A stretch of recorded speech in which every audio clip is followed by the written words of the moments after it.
जैसा कि आपने पहले देखा होता है कि बाय चाचन डेविल प्रिजन में पहुंच गया होता है। वहां पर पहुंचकर बाय चाचन कह रहा होता है कि मुझे लगा था कि ये हेल ऑफ फायर है, लेकिन मैंने एक्सपेक्ट नहीं किया था कि ये अर्थक्वेक हेवन है। वहीं पास में सुनपैंग होता है और बोल रहा होता है कि अनफॉर्चुनेटली ये जितनी भी ग्लोरी है वो हमारी परफॉर्मेंस पे एक्सचेंज की जाती है। तभी वहां पर एक लड़की होती है, वो कह रही होती है उन दोनों से कि अगर तुम यहाँ पर रहना डिजर्व नहीं करते हो तो फिर तुम्हें यहाँ पर खड़े रहना नहीं चाहिए। फिर एक पर्सन वहां पर पहुंचता है और वो सुनपैंग को धक्का देकर बोल रहा होता है कि तुम यहाँ से हट जाओ, तुम्हारी यहाँ पर कोई भी जगह नहीं है। सुनपैंग मुस्कुराते हुए उसके सामने बो करता है। फिर बाय चाचन सुनपैंग के पास जाकर बोल रहा होता है कि ये काफी एरोगेंट है। सुनपैंग बाय चाचन से बोल रहा होता है कि तुम्हें रिस्पेक्टफुल रहना चाहिए। जो भी यहाँ से पर्सन गया है उसका नाम है जाओ फेंग। जाओ फेंग आगे की ओर बढ़ रहा होता है और वहां पर जितने भी कल्टीवेटर होते हैं वो सारे उसे बो करके ग्रीट कर रहे होते हैं, वो भी लॉर्ड ब्लैक वेब के नाम से। सुनपैंग बाय चाचन से बोल रहा होता है कि तुम्हें पता होना चाहिए जो ब्लैक वेब है वो हमारे टॉप 10 वेब का हेड है। डीमन प्रिजन के वार्डन के सामने भी वो एक वेल नोन फिगर है। जाओ फेंग आराम से अपनी सीट पर बैठता है और सबसे बोल रहा होता है कि कुछ दिनों पहले यहाँ से एक प्रिजनर भाग गया था जिसका नाम था जाओ ऑफ चिन। अब वो प्रिजन है और मेरी 9 टीम के अंडर में है। वार्डन का ऑर्डर मिला है कि हमें 15 दिन के अंदर उस पर्सन का मुंह खुलवाना है। सर बाय चाचन को अपने साथ लेकर जा रहा होता है और उसे बता रहा होता है कि जो विप हैंड होते हैं वो कई सारे प्रिजनर के लीडर होते हैं और जो सबसे ऊपर होता है उसे ब्लैक विप बोला जाता है और यहाँ पर वो एक ही पर्सन है और वो है जाओ फेंग। बाय चाचन बोल रहा होता है कि अब मैं समझ गया हूँ, जब तक तुम्हारी टॉर्चर एबिलिटी आउटस्टैंडिंग है या फिर कम्युनिकेशन स्किल्स,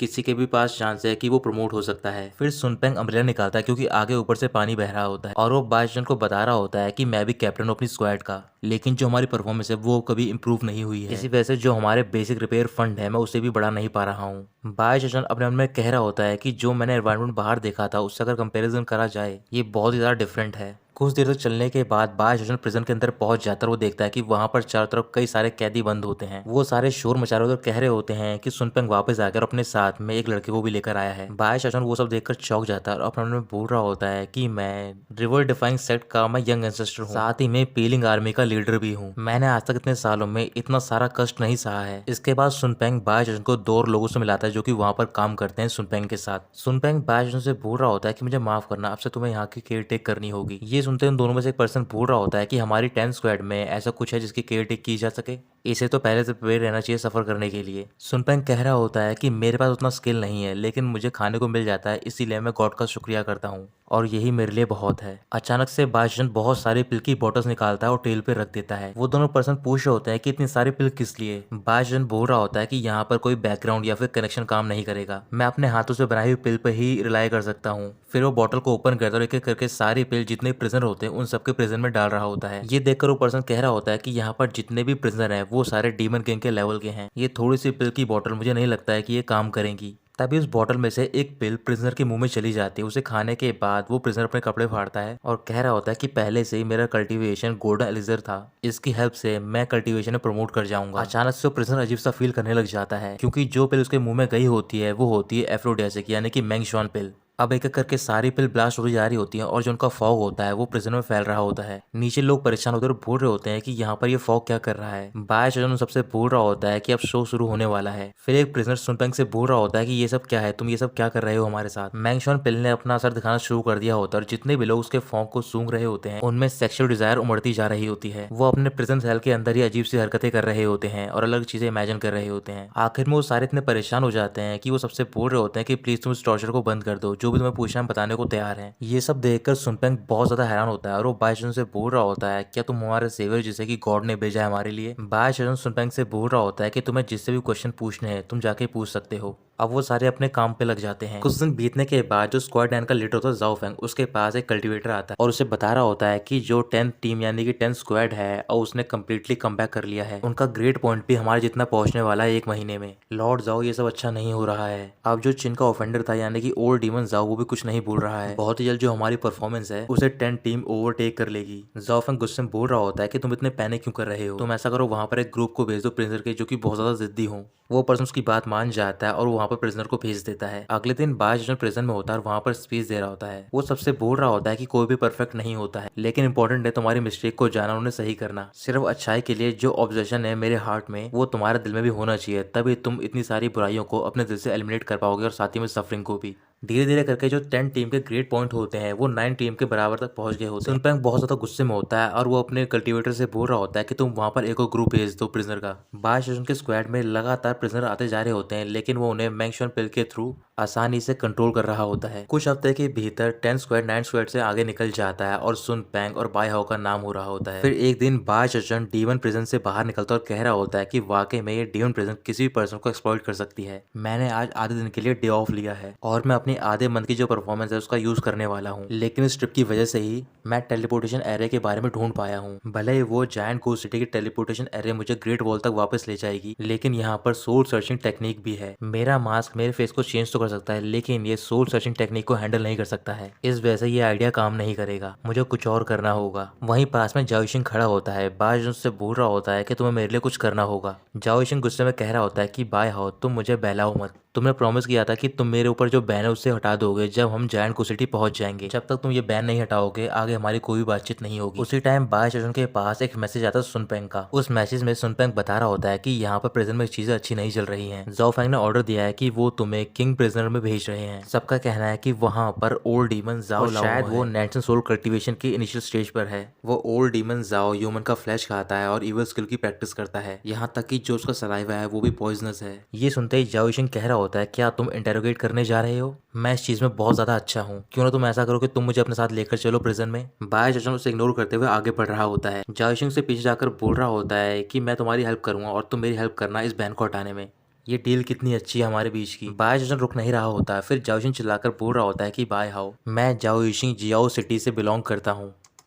मैंने बचपन से ही टॉर्चर मेथड सीखे हैं अलग अलग तरीके के। जाओ इशिंग अपने मन में सोच रहा होता है कि जैसे ही वो इस अपॉर्चुनिटी को ले लेगा वो इसका काम करके बाय हाओ को उसका अपना कर्जदार बना देगा। बाय चचन जाओ इशिंग से पूछ रहा होता है क्या तुम श्योर हो? जाओ इशिंग हाँ कहता है और बता रहा होता है कि जितने ज्यादा प्रिजनर हैं वो खतरनाक होंगे उतना ही ज्यादा जो मास्टर का हार्ट होगा वो भी अराउज करेगा उन्हें टॉर्चर करने के लिए। बाय चचन बोल रहा होता है कि मुझे पता नहीं था कि जो हमारा जो हार्ट है वो इतना ज्यादा डिसऑर्डर्ड है। जाओ इशिंग कहता है कि इसे डेडिकेशन कहते हैं और मुझे लग रहा है कि तुम मेरी बात के लिए मान गए हो। इधर प्रिजन में सुनपेंग बहुत ज्यादा परेशान होता है। तभी वहां पर जाओ इशिंग और बाय चचन पहुंच जाते हैं। उसे देखकर सुनपेंग खुश होकर बोल रहा होता है कि बाय हाओ तुम वापस आ गए हो और तुम्हारे साथ में ये पर्सन कौन है? बाय चचन बोल रहा होता है कि ये मेरा लिटिल ब्रदर है और जो मैंने चीज बोली थी क्या वो तुमने तैयार कर दी है? उसी टाइम वहां पर जाओ फेंग पहुंच जाता है अपने दो साथियों के साथ। जाओ फेंग कह रहा होता है कि बाय हाओ मैंने ऑर्डर दिया है कि तुम उस प्रिजनर से मिलने के लिए जाओगे। तुम्हारे पास सिर्फ आधे घंटे का समय और तुम यहाँ से हिले क्यों नहीं हो? बाय चचन बोल रहा होता है कि तुम भी तो यहाँ के एक वार्डन हो और तुम्हारे पास ब्लैक विप भी है, तो भी तुम इंटेरोगेट नहीं कर पाए हो। क्या तुम श्योर हो कि तुम चाहते हो मैं तुम्हारी वजह वहां पर जाऊं? सुनपेंग बोल रहा होता है मुझे लग रहा है कि ये तुम्हारी परफॉर्मेंस से जेलस हो रहा है। जाओफेंग कह रहा होता है कि मैंने तुम्हें इस काम के लिए वर्दी समझा, तुम्हें खुश होना चाहिए। क्या तुम अपने सुपीरियर के अगेंस्ट जाना चाहोगे? बाय चचन जाओशिंग से बोल रहा होता है कि तुम्हारा क्या ओपिनियन है? जाओशिंग उसके पास जाता है और बोल रहा होता है कि तुम चिंता मत करो, जब तक मैं यहाँ पर हूँ ऐसा कोई भी कैदी नहीं है जो अपना मुंह ना खोले। बाय चचन बोल रहा होता है तो फिर मैं तुम पे रिलाई कर रहा हूँ और कोई भी 10 स्क्वाड में से यहाँ पर अप्रोच नहीं करेगा। ये बोलकर वो दोनों प्रिजन की ओर चले जाते हैं जहाँ पर वो ओल्ड डीमन जाओ कैद होता है। उनके जाने के बाद जाओफेंग कह रहा होता है कि ये वाकई में एक ब्रेव फूल है। फिर जाओफेंग का एक साथी उससे बोल रहा होता है कि आप चिंता मत करो, जैसा आपने बोला था मैंने वैसा कर दिया है। जाओ फेंग खुश होकर अपने मन में कह रहा होता है कि बाय हाओ भले तुम यहाँ से जिंदा आ जाओ इस बार बच के, फिर भी तुम एक यूजलेस पर्सन बन जाओगे। जाओ इशिंग बाय चचन के साथ अंदर जा रहा था और कह रहा होता है कि तुम्हें कुछ करने की कोई जरूरत नहीं है, तुम सिर्फ मेरे साथ कोऑपरेट करना, मैं आज तुम्हें अपनी टॉर्चर की स्किल दिखाऊंगा। तभी वो प्रिजन के अंदर पहुंच जाते हैं जहाँ पर वो ओल्ड डीमन जाओ कैद होता है। जाओ इशिंग कह रहा होता है कि मैं तुम्हें न्यू टॉर्चर की टेक्निक सिखाऊंगा और तुम उसे सीखना। टॉर्चर का कोड नंबर 1 है तुम कितने भी खतरनाक कैदी को फेस कर रहे हो तुम उसे लॉक करके रखना है। कोड नंबर 2 जितने भी टाइप की पनिशमेंट है सबसे पहले तुम्हें हार्ट पे अटैक करना। धीरे धीरे करके तुम देखोगे कि जो कैदी होगा वो अपने आप ही एक ऐसी स्टेट में पहुंच जाएगा जहां पर जिसका पेन होगा वो उसे सहा नहीं जाएगा। बाय चचन कुछ भी नहीं बोल रहा होता और वो अपनी धर्मा आईज से उस ओल्ड डीमन जाओ के चारों ओर देख रहा होता है। वो ओल्ड डीमन जाओ चैन उससे बोल रहा होता है कि तुम कौन से लेवल पर हो। तभी वो ओल्ड डीमन जाओ अपनी चैन को ब्रेक करता है और वो जाओ इशिंग पर अटैक करने जा रहा होता है। तभी बाय चचन उसके सामने आ जाता है और जो ओल्ड डीमन जाओ का मुंह होता है वो बाय चचन के हाथ को बाइट कर देता है, लेकिन बाय चचन के हाथ पे कुछ भी नहीं होता। इस वजह से ओल्ड डीमन जाओ बार बार उसे बाइट कर रहा होता है फिर भी कोई असर नहीं हो रहा होता और आखिर में उस ओल्ड डीमन जाओ के जो दांत होते हैं वो टूट जाते हैं। बाय चचन कह रहा होता है कि जरूर ये जाओ फेंग की कोई ट्रिक होगी, वो इस अपॉर्चुनिटी का यूज करके मुझे हार्म करना चाहता है। अभी तुम सिर्फ नेचुरल सोल की स्टेज पर हो वो भी इनिशियल और तुम मुझे हार्म करना चाहते हो। ओल्ड डीमन जाओ गुस्से में बोल रहा होता है कि ये कैसे पॉसिबल हो सकता है। ये बोलकर वो उस पर पॉइजन नीडल से अटैक कर देता है। बाहर प्रिजन के सारे लोग वेट कर रहे होते हैं। जाओ फेंग का साथी बोल रहा होता है कि ये बाय हाओ काफी देर से गया हुआ है प्रिजन में, अभी तक कोई भी मूवमेंट नहीं हुई है। ऐसा तो नहीं कि वो ओल्ड डीमन जाओ से डर गया है और वहीं पर बेहोश हो गया हो। ये बात सुनकर वो सारे हंसने लग जाते हैं। अंदर प्रिजन के अंदर जो ओल्ड डीमन जाओ ने जो पॉइजन नीडल मारी होती है बाय चचन के ऊपर, वो अपने फैन से उन्हें ब्लॉक कर देता है और वापस ओल्ड डीमन जाओ के ऊपर फेंक देता है। फिर वो उससे बोल रहा होता है कि ओल्ड डीमन जाओ तुम्हें कैसा फील हो रहा है? तुम्हें अपनी बनाई हुई पॉइजन नीडल लग गई है। क्या तुम डिप्रेस फील कर रहे हो? मेरे पास एक अच्छी मेडिसिन है जो कि इसे डिटॉक्सिफाई कर सकती है। क्या तुम इसे ट्राई करोगे? ये बोलकर बायजॉन एक पिल निकालता है और वो मैंगशॉन पिल होती है। वो पिल बायजॉन सीधा ओल्ड डीमन जाओ के मुंह में डाल देता है और आराम से बैठ जाता है। जाओशिंग बोल रहा होता है, पता नहीं जो तुमने पिल दी है उसका क्या इफेक्ट होगा। भाई शासन कह रहा होता है कि ज्यादा कुछ इफेक्ट नहीं होगा, लेकिन ये सेल्फ मेड टॉनिक और उसका नाम है मैंगशॉन। तभी मैंगशॉन पिल अपना असर दिखाना शुरू करती है। ओल्ड डीमन जाओ को इल्यूजन दिखाई दे रहे होते हैं और वो चिल्ला रहा होता है। वो आवाज बाहर तक पहुंच रही होती है। जो जाओ फैंग के साथी होते हैं वो बोल रहे होते हैं ये काफी बुरा है। हमें पहले से पता था कि ये होगा जब तुम ओल्ड डीमन जाओ के अगेंस्ट में जाओगे। अंदर ओल्ड डीमन जाओ की हालत काफी खराब होती है और वो रिक्वेस्ट कर रहा होता है कि प्लीज तुम मुझे एंटीडोट दे दो, अब मैं और नहीं सह पा रहा हूँ। तभी बाय जजन जाओशिंग से बोल रहा होता है कि तुम बाहर जाओ और वो चीज लेकर आओ जो कि मेरे लिए सुनपेंग ने प्रिपेयर की है। वो मेरा ट्रम्प कार्ड है। जाओशिंग बाहर जाता है और वहां से वो ट्रम्प कार्ड लेकर आता है और वो एक होता है फीमेल पिग। वो उसे उठाकर जबरदस्ती ओल्ड डीमन जाओ के सामने लाता है, लेकिन वो जो फीमेल पिग होती है वो चिल्लाने लग जाती है और आउट ऑफ कंट्रोल हो रही होती है। ये देखकर बादशाह उस फीमेल पिग के मुंह में भी वो मैंगशॉन पिल डाल देता है। उसे खाने के बाद फीमेल पिग के अंदर सेक्सुअल डिजायर जाग जाती हैं और साथ ही में इल्यूजन दिखाई दे रहे होते हैं। उस इल्यूजन में जो ओल्ड डीमन जाओ होता है वो उसे एक मेल पिग लग रहा होता है। ये देखकर वो ओल्ड डीमन जाओ के ऊपर कूद जाती है, उसके सारे कपड़े फाड़ देती है। ये सब देखकर जाओशिंग कह रहा होता है कि मैंने आज तक ऐसा इंटरोगेशन नहीं देखा है अपनी लाइफ में। बाहर चिल्लाने की आवाज पहुंच रही होती है। सुनपेंग बोल रहा होता है कि इस आवाज से लग नहीं रहा कि ये बाई हाउ की आवाज है। कुछ ही देर में अंदर उस पिल का असर खत्म हो जाता है। फिर वो फीमेल पिग वहां से बाहर चली जाती है। ओल्ड डीमन जाओ कह रहा होता है कि तुमने मुझे बहुत ज्यादा टॉर्चर कर दिया है, तुम मुझे इतना टॉर्चर कर रहे हो उसका उन सबको ये डर लग रहा है कि मैं 3 मेजर फैमिली की हेल्प करूंगा रेबल करने में। ये सुनते ही बादशाह सरप्राइज होता है और बोल रहा होता है कि 3 ग्रेट फैमिली का रेबलियन। जाओशिंग आगे बढ़ता है और ओल्ड डीमन जाओ से बोल रहा होता है क्या तुम्हें पता है कि जब तुम झूठ बोलोगे तो फिर तुम्हारे साथ क्या होगा। बादशाह अपने अपने बोल रहा होता है कि मुझे पहले से महसूस हुआ था कि बाई फैमिली की जो मूवमेंट है वो काफी स्ट्रेंज है। मैंने ये एक्सपेक्ट नहीं किया था कि वो दूसरी 2 अदर फैमिली के साथ कॉल्यूड करके प्लान कर रहे हैं रेबल का।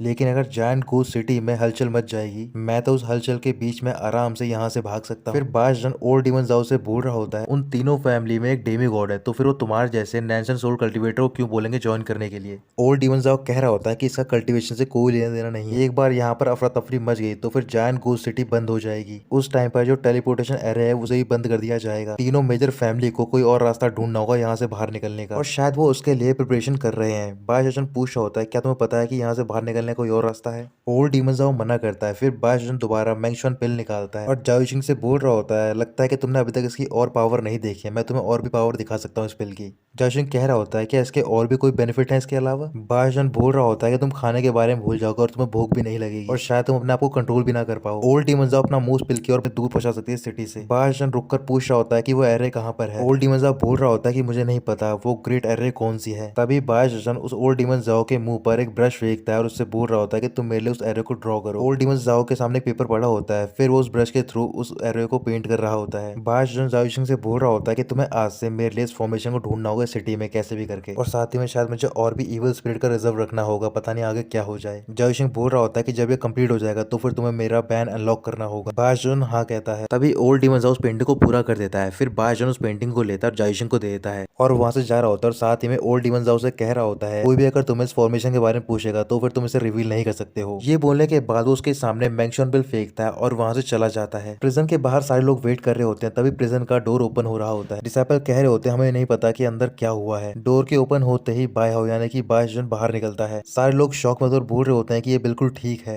10 स्क्वाड के जितने भी लोग होते हैं वो सारे चीयर कर रहे होते हैं बादशाह के लिए। बादशाह जब बाहर की ओर जा रहा होता है वहीं पर एक प्रिजन में कैदी बैठा होता है जो कि बादशाह की ओर घूरकर देख रहा होता है। बादशाह जाओ फेंग के पास आता है और बोल रहा होता है कि जो भी तुम्हारा मैटर था मैंने उससे कंप्लीट कर दिया है। फिर वो कन्फेशन लेटर देता है सुनपेंग को और बोल रहा होता है कि ये हमारी जायंट गोस्ट सिटी के फ्यूचर से रिलेटेड है, तो फिर तुम्हें खुद जाकर देना होगा वार्डन को। सुनपेंग वो लेटर ले लेता है और बोल रहा होता है तुमने उस ओल्ड डीमन जाओ से कन्फेशन करा लिया है जो कि जाओ फेंग नहीं करवा पाया, और हमारे डीमन प्रिजन के रूल के मुताबिक तुम उसे रिप्लेस कर सकते हो as a new black whip. Badshah बोल रहा होता है कि ऐसी बात है। फिर जाओ फेंग कह रहा होता है कि सारे लोगों ने तुम्हारी स्ट्रेंथ देख ली है, अब मैं कन्वे देता है। बादशाह वो ब्लैक विप ले लेता है। सारे लोग बादशाह के सामने नील डाउन करते हैं और उसे ग्रीट कर रहे होते हैं as a black whip master. ये सब देखकर जाओशिंग बोल रहा होता है कि मेरे सामने जो पर्सन खड़ा है उसमें अजीब तरीके का मैजिक है, जितने भी लोग हैं वो उसकी वर्शिप करने लग जाते हैं। तो दोस्तों यहीं पर खत्म होता है ये एपिसोड।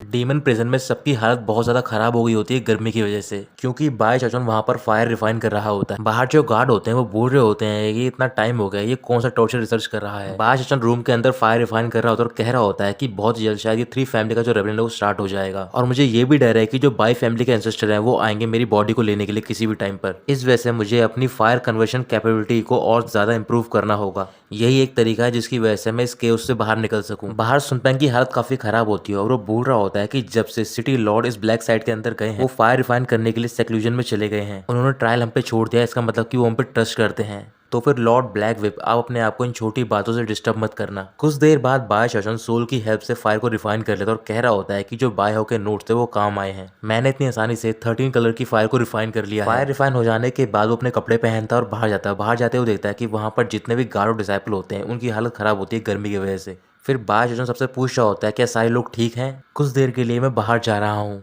कोई भी गार्ड कुछ भी नहीं कहता। इस वजह से बायशोचन बाहर की ओर जा रहा था और कह रहा होता है कि मैंने उसे बाहर भेजा था सोल को इकट्ठा करने के लिए, लेकिन पता नहीं वो कहाँ चला गया इन सबको कलेक्ट करने के लिए। बाहर सिटी में जाओशिंग भाग रहा था और उसका कुछ डिसाइपल पीछा कर रहे होते हैं। भागते भागते जाओशिंग बोल रहा होता है कि मेरे पीछे लॉर्ड ब्लैक विप का हाथ है, क्या तुम्हारी इतनी हिम्मत है कि तुम बाय हाउ को ऑफेंड कर सकते हो? तो फिर जो पीछा कर रहे होते हैं उनमें से पर्सन बोल रहा होता है कि ये तो अच्छी बात है कि अगर तुम बाय हाउ के आदमी हो तो फिर हम तुम्हें जाने नहीं दे सकते हैं अब। और भागते भागते जाओशिंग थक जाता है और एक जगह पर बैठ जाता है। फिर वो बोल रहा होता है कि अगर बाय हाउ ने मेरी कल्टीवेशन को सील नहीं किया होता तो फिर मैं तुम्हें बताता। तब इन सारे पर्सन्स का लॉर्ड आता है वहां पर, और वो होता है साई फैमिली के जो पेट्रियार्क होते हैं उनका बेटा। साई फैमिली का बेटा कह रहा होता है कि तुम्हें अपने मास्टर को ब्लेम करना चाहिए क्योंकि उसने इतने सारे एनिमी बनाए हैं। साथ ही में ब्लेम करो कि उसने तुम्हारे कल्टीवेशन को सील किया और इस वजह से तुम्हारी जान जाने वाली है। ये बोलकर जो उसके साथ कल्टीवेटर होते हैं वो जाओशिंग की ओर बढ़ रहे होते हैं वेपन लेकर। तभी वहां पर बायशोचन पहुंच जाता है और अपने ब्लैक वेब के थ्रू उन सबको वहां से दूर फेंक देता है। बायशोचन बोल रहा होता है कि तुम्हारी इतनी हिम्मत कि तुम दिन दहाड़े किसी को मारने की कोशिश कर रहे हो। बायशोचन के साथ में डीमन प्रिजन के गार्ड भी आए होते हैं और वो कह रहा होता है क्या तुम्हारी नजरों में लॉ के लिए कोई भी रिस्पेक्ट नहीं है? मैं लॉर्ड ब्लैक वेब पर्सनली आज इस सिटी के लॉ और ऑर्डर को रेक्टिफाई करूंगा।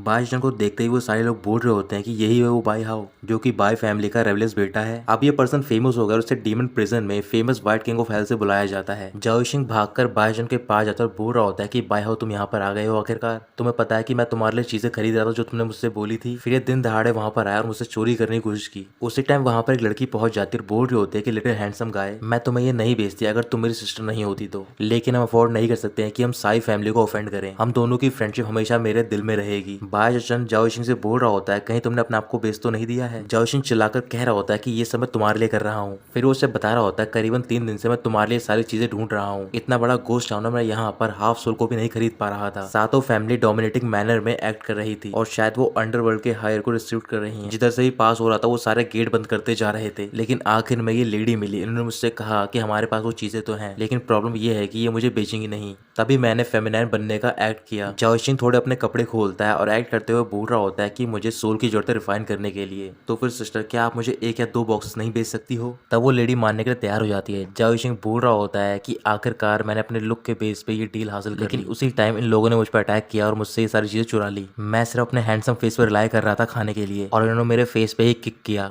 बाय हाउ तुम्हें मेरे लिए डिसीजन लेना होगा। बायशोचन बोल रहा होता है कि वाकई में तुम्हारे साथ अनफेयर हुआ है। जाओशिंग बोल रहा होता है कि तुम सबको बताओ कि लॉ का क्या मतलब होता है। साई फैमिली का बेटा बोल रहा होता है कि तुम लॉ की बात कर रहे हो, लगता है तुम मजाक कर रहे हो। मैं साई फैमिली का लेजिटिमेट बेटा हूँ। तुमने मेरी साई फैमिली की चीजों को टच किया है, अगर मैं चाहूंगा तो फिर मैं तुम्हें मार सकता हूँ। तुम क्या करोगे मेरा? ये सुनते ही बायशोचन जाओशिंग को दूर करकर बोल रहा होता है कि तुमने अगर ये एडमिट कर लिया है अपना क्राइम खुद ही, तो फिर तुम मुझे ब्लेम मत करना। लॉ के तहत तुम्हें कन्विक्ट करा जाएगा अटेम्प्टेड मर्डर में और लॉ के मुताबिक तुम्हें पनिशमेंट दी जाएगी। तुम्हें 200 बार एक बैम्बू स्टिक से मारा जाएगा। साई फैमिली का बेटा बोल रहा होता है कि तुम ब्लडी बीस्ट, तुम्हारी क्या क्वालिफिकेशन है कि तुम मुझे पनिश करोगे? ये सुनते ही बायशोचन अपने गार्ड से बोल रहा होता है कि इसने ऑफिशियल की फेट को कंटेम्प्ट करा है, उसके लिए कितना फाइन भरना होगा? गार्ड बोल रहे होते हैं कि 30 बिग बोर्ड्स का। साई फैमिली का बेटा हंस रहा होता है और बोल रहा होता है कि तुम एक शिटी ऑफिशियल हो, तुम प्रिजन में एक डॉग गार्ड हो। ये बोलकर वहीं पर थूक देता है। ये देखकर बायशोचन बोल रहा होता है कि ये ऑफिशियल को डिफेम कर रहा है और साथ ही में इसने थूका भी है नीचे, इसके लिए 2 महीने की जेल होगी। ये सुनते ही साई फैमिली का बेटा गुस्से में आकर बोल रहा होता है क्या तुम जानते हो कि मैं कौन हूँ? बायशोचन कह रहा होता है कि मुझे फर्क नहीं पड़ता है। साई फैमिली का बेटा चिल्लाकर बोल रहा होता है कि मैं साई फैमिली का लेजिटिमेट बेटा हूँ। बायशोचन उसके पास जाकर बोल रहा होता है कोई फर्क नहीं पड़ता कि तुम लेजिटिमेट बेटे हो या फिर तुम एम्पायर के बेटे हो, जो भी लॉ को ब्रेक करेगा उसे जेल में बंद कर दिया जाएगा। फिर साई फैमिली का बेटा दूर हटकर बोल रहा होता है कि तुम अपनी मौत को बुलावा दे रहे हो। ये बोलकर वो गुस्से से उसकी ओर बढ़ रहा होता है। तभी 2 गार्ड उसे रोकते और बोल रहे होते हैं कि आपको ये सब नहीं करना चाहिए। बाय फैमिली के एंसेस्टर ने भी कोशिश की थी लेकिन वो इसे नहीं मार पाए। अब तो इसे जायंट गोस्ट किंग ने ये आइडेंटिटी दी है, हम इससे फाइट नहीं कर सकते हैं। बायजन बोल रहा होता है कि अब तुम कुछ कह क्यों नहीं रहे हो, मेरे पास हजारों तरीके हैं तुम्हें लॉ से जज करने के लिए। तभी वहां पर 2 और गार्ड आते हैं, उनके साथ में एक लेडी आती है और वो कह रही होती है कि लॉर्ड ब्लैक वेब बहुत ही डिस्टिंग्विश है और वो लेडी होती है बाई फैमिली के पेटिया की वाइफ यानी कि बाई जी की मॉम। उन्हें देखते ही साई फैमिली का बेटा खुश होकर बोल रहा होता है कि आंट आप यहाँ पर क्या कर रही हो। बाई जी की मॉम बोल रही होती है कि इसके पास कोई ऑफिशियल पोजीशन नहीं है कि जो कि कुछ कर सके तुम्हारे खिलाफ, लेकिन मेरे पास एक रीजन है, लॉर्ड ब्लैक वेब तुम्हें मार सकूं ताकि मैं अपने बेटे का बदला ले सकूं और मैं देखना चाहता हूँ कि कौन क्या कहेगा।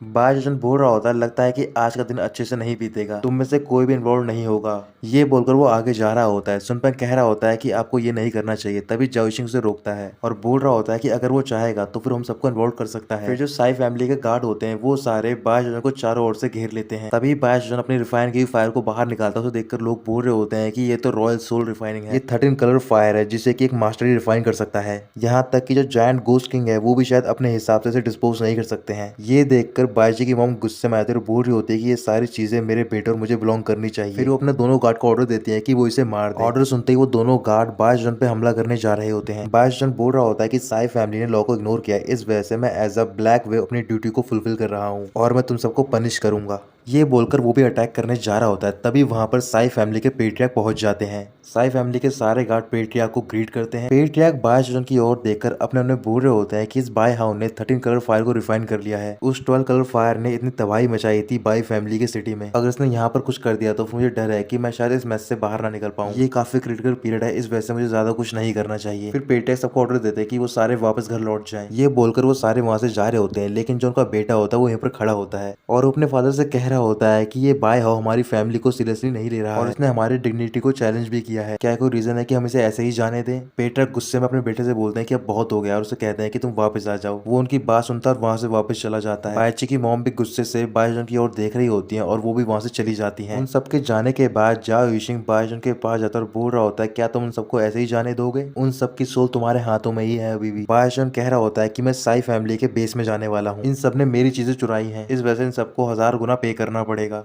जाओशिंग चिल्लाकर बोल रहा होता है क्या तुम उन सारी सोल को बाइंड करके लेकर आना चाहते हो? क्या तुम्हें पता भी है कि होंगचंग ऐसी जगह है जहाँ पर सारी फैमिली की जितनी भी सोल्स हैं सबको स्टोर करके रखा गया है, वहाँ की सिक्योरिटी बहुत ज्यादा हाई है, तुम मरना तो नहीं चाहते हो? बायजन बोल रहा होता है कि तुम बहुत सारी चीजें जानते हो वहाँ के बारे में, क्यों ना ऐसा करें कि हम दोनों साथ में चलें? ये सुनते ही जाओशिंग बो करता और बोल रहा होता है कि जो तुमने मुझे एक्सप्लोरेशन मिशन दिया था वो अभी तक कंप्लीट नहीं हुआ है। उसी टाइम वो लेडी जाओशिंग के पास जाती और बोल रही होती है कि मैं भी तुम्हारे साथ चलूंगी। जाओशिंग उससे दूर होता और बोल रहा होता है कि तुम मुझे फॉलो मत करना। ये बोलकर वो वहां से भाग जाता है। वो लेडी बोल रही होती है क्या तुम मेरे साथ अपना रिलेशनशिप कंटिन्यू नहीं करना चाहते हो? और ये बोलकर वो भी उसका पीछा करने लग जाती है। उनके जाने के बाद बायजन कह रहा होता है कि अच्छा होगा कि मैं अकेला वहां पर जाऊं। रात को साई फैमिली के पेट्रियार्क अपने घर में होते हैं और सबसे बोल रहे होते हैं तुम सारे रेकलेस हो। By how giant ghost king का मोस्ट लाइकली भेजा हुआ स्पाई है, ये हमारी फैमिली के लेसन है और तुम्हारी इतनी हिम्मत कि तुम मुझसे प्रोवोक करने की कोशिश कर रहे हो। तुम चाहते हो कि साई फैमिली को भी टारगेट किया जाए? बायची की मॉम बोल रही होती है कि ब्रदर आप ज्यादा गुस्सा मत करो, ये मेरी गलती है कि मैंने वो इवेंट मिस कर दिया। पेट्रियार्क कह रहे होते हैं कि अभी का जो पीरियड है वो बहुत ज्यादा क्रिटिकल है और मैं हल्की सी भी डिस्टर्बेंस को बर्दाश्त नहीं कर सकता हूँ। थोड़े टाइम के लिए तुम सारे पेशेंस रखो, जैसे ही यहाँ का मौसम बदलेगा तुम नहीं मैं उससे डील करूंगा। दूसरी जगह बायजन वहाँ पर पहुंच गया होता है जहाँ पर साई फैमिली ने उन सारी सोल को स्टोर करके रखा होता है। वहाँ पर पहुंचकर बायजन कह रहा होता है ये काफी वियर्ड है, सबका मानना है कि जो स्पिरिट फील्ड है वो साई फैमिली की वो सिटी के बाहर होनी चाहिए और जो यहाँ की रेसिडेंशियल बिल्डिंग है वो काफी कन्वीनियंट है यूज के लिए, लेकिन साई फैमिली का कहना ये है कि वो इन सारी सोल को कलेक्ट कर रही है हेडेस एम्पायर के सक्सेसर के लिए। और दूसरी तरफ बात की जाए तो वो जो उन्होंने फील्ड को सेट किया है वो बिल्कुल जायंट गोस्ट सिटी के पास वाले एबस में। ऐसा लगता है कि इन सारी सोल का जो रियल यूज है वो शायद सिटी में ही होगा।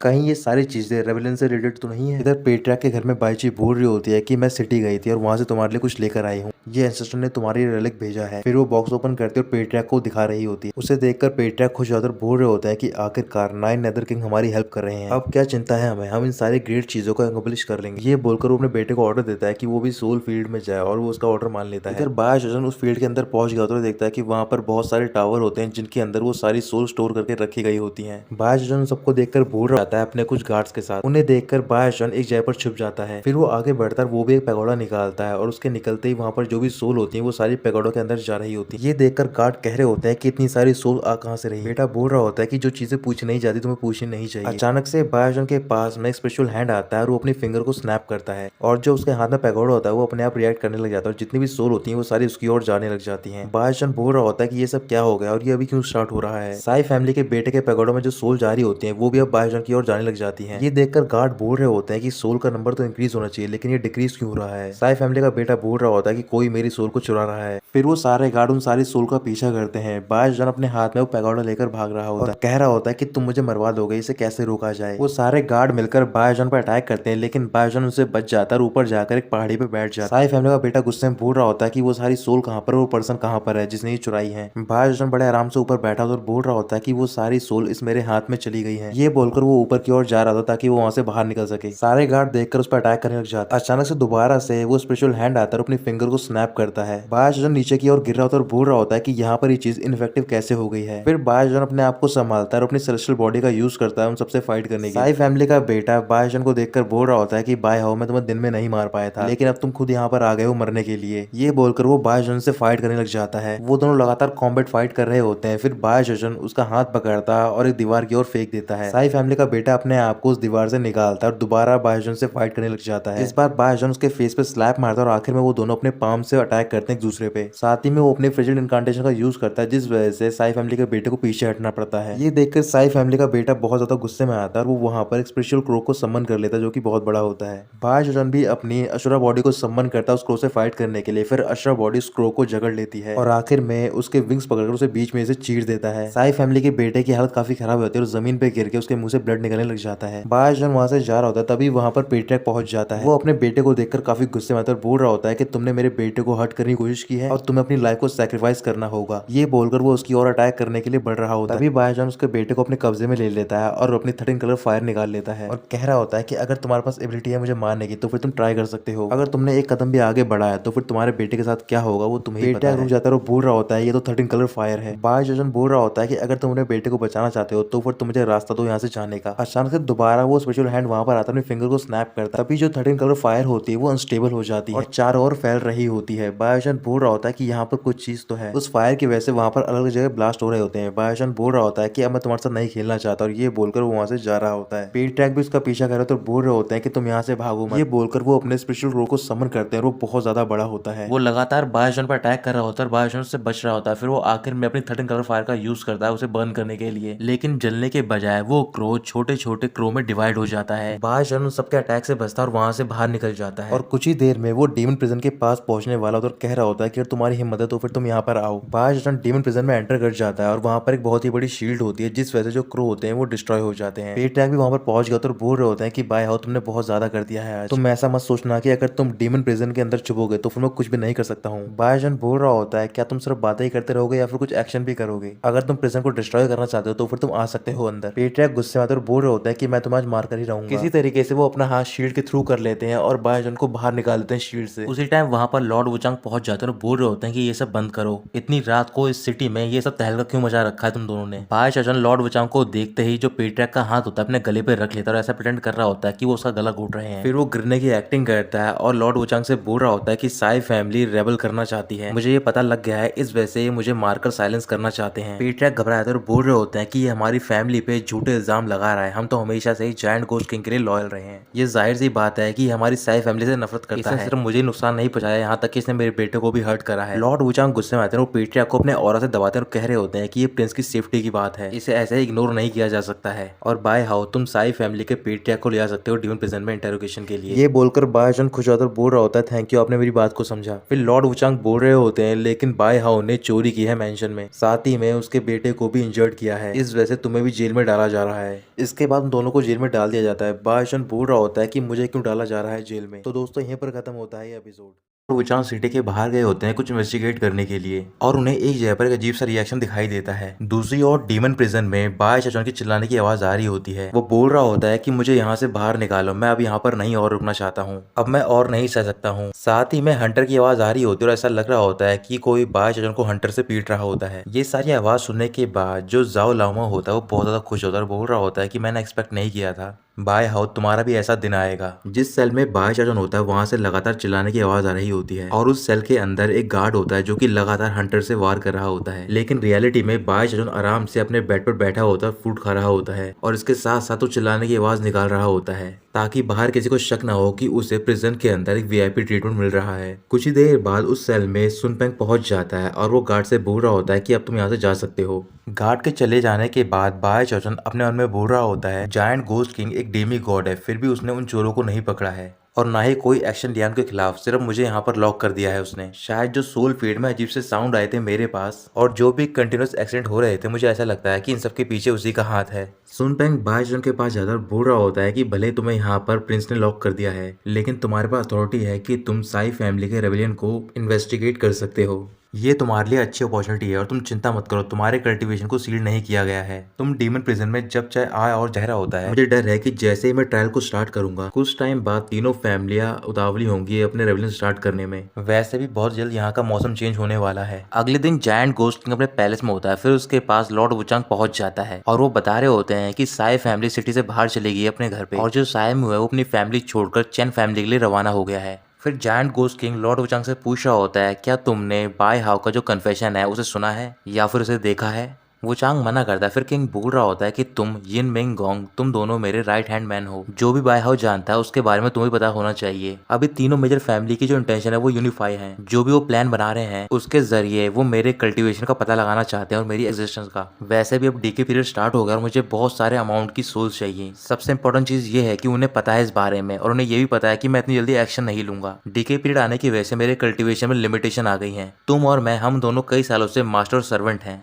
तुम्हें क्या लगता है कि इस बार मैं जीतूंगा या फिर हारूंगा। लॉर्ड वुचांग घबराते हुए बोल रहे होते हैं कि आप ही जीतोगे इस बार भी। ये सुनने के बाद किंग उन्हें जाने का ऑर्डर देते हैं और लॉर्ड वुचांग वहां से चले जाते हैं। वुचांग के जाने के बाद किंग बोल रहा होता है कि मैं लिमिटेशन पे ज्यादा बिलीव नहीं कर सकता हूँ। पता नहीं कितने लोग हैं 5 ड्यूक और 10 मार्कर्स में जो कि इनिशिएट कर रहे हैं इविल इंटेंशन को। इस छोटी सी मोटिवेशन से वो सारे एक साथ बाहर आएंगे। इधर डीमन प्रिजन में बाय शौचन आराम से घूम रहा था और बोल रहा होता है कि डीके पीरियड किसी भी डेमीगॉड कल्टीवेटर को गोल्डन एलिक्सर स्टेज से वीकर बना सकता है। अगर तीनों फैमिली का रेबेलियन स्टार्ट हो गया तो फिर वो जरूर मुझे मार देंगे। मुझे जल्द से जल्द प्रिपरेशन करनी होगी और यहाँ से निकलना होगा। तभी बायजन के बैग के अंदर जो टर्टल होता है उसकी आंखें खुल जाती हैं। उठने के बाद टर्टल बोल रहा होता है कि मुझे कुछ स्मेल आई है दोबारा। फिर वो स्मेल करता और बोल रहा होता है कि आस ही पास है बहुत बड़ा ट्रेजर। ये बोलकर वो बैग से बाहर निकलता है और बायशोजन के शोल्डर पे जाकर लेट जाता है। बायशोजन कह रहा होता है कि तुम तो कभी उठते नहीं हो, वैसे कैसे आगे तुम बाहर बिना किसी प्रॉफिट के। टर्टल बोल रहा होता है कि मैं तुम्हारा मास्टर टर्टल सिर्फ अपनी मसल को थोड़ा मूव करने के लिए बाहर आया हूँ। बायशोजन बोल रहा होता है कि मैं तुम पर बिलीव नहीं करता हूँ। टर्टल कुछ भी नहीं कहता, वो पास ही एक सेल की ओर घूरकर देख रहा होता है और अपने मन में बोल रहा होता है कि मैं पर्सनली खुद अपने बैग से बाहर आया हूँ, तो फिर कोई भी ट्रेजर मुझसे बचकर नहीं निकल सकता है डेविल प्रिजन से। कुछ देर बाद बायशोजन एक रूम के अंदर होता है और वहाँ पर वो अपनी फायर को रिफाइन कर रहा होता है। काफी देर तक रिफाइन करने के बाद बायशोजन बोल रहा होता है कि मैंने स्पिरिट का यूज करके रिफाइन कर लिया है। अब मेरे पास 14 कलर फायर है, इसका मैं किसी भी क्रिटिकल मोमेंट में इस्तेमाल कर सकता हूँ और बच के निकल सकता हूँ।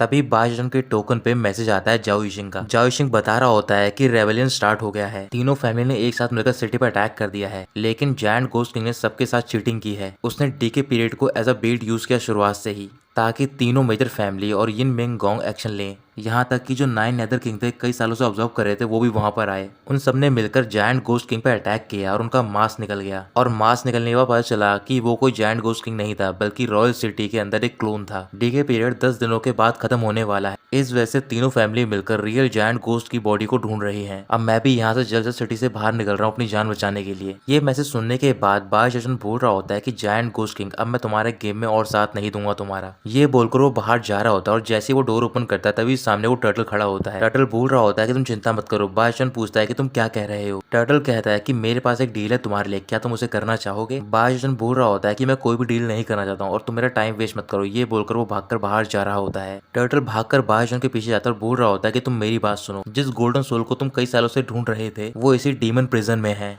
लेकिन अब तुम मेरी बात नहीं सुनना चाहते हो, तो फिर तुम मुझे ब्लेम मत करना कि मैंने तुम्हें बताया नहीं। ये बहुत ही रेयर इवेंट है और तुम्हारे लिए अपॉर्चुनिटी है कि तुम नेट एंड सोल में प्रमोट कर सको। अगर तुमने ये चांस मिस कर दिया तो फिर लाइफ में एक और चांस नहीं मिलेगा ऐसा। और अगर तुम बाहर जाओगे तो फिर तुम्हें पूरी सिटी सर्च करनी पड़ेगी इसके लिए। बायशोजन रुकता है और सोचकर बोल रहा होता है क्या तुमने इन्वेस्टिगेट कर लिया है। टर्टल हाँ कहता है। वो उसी प्रिजन सेल की ओर देख रहा होता है मुस्कुराकर।